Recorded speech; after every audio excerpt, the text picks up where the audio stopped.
Cruise died in any movie. So you know that Tom Cruise is not going to die. So let's have that. I've died in 99% of every job I've done. You're expecting my ass. So, but it was clever casting on her part, and preferably she would rather work with no baggage kind of actors. We were shooting in awful conditions. I don't know. I couldn't endure it again. I knew I just had the role of a lifetime. That's the only reason why I endured it. I don't think I could physically, spiritually handle it again. But in her casting, I think that was very clever on her part.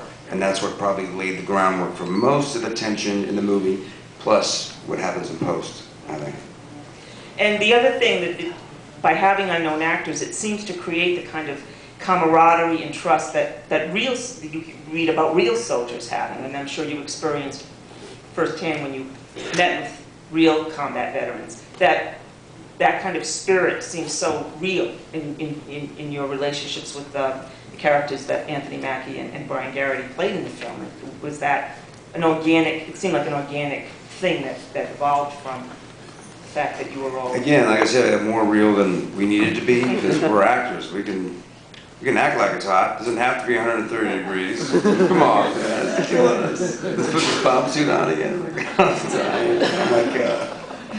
But yeah, man, it was again, like I said, it's more reacting to all our environment for everybody on that. It was hard. There's a lot of good things and mostly bad things happening on the set at the Hurt Locker. Divorces were flying left and right. It was, you know, the fireworks that we had because we couldn't get high explosives in. You know, a guy's face got lit up on fire.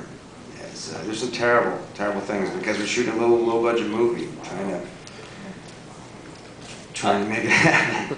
You said in your speech earlier when you accepted the award that really, and were you just being generous saying it really was the Boston Society of Film Critics and other critics groups, because you've been lauded and the film has been lauded by critics groups. Do you really feel that that's what gave this film momentum? Because a few months ago it was all up in the air, the film. And now it seems like the Hurt Locker has a lot of steam. Do you really think that the Critics Awards propel that? In my mind, I know so. Mm-hmm. For me, yeah. I mean, yeah, I know so.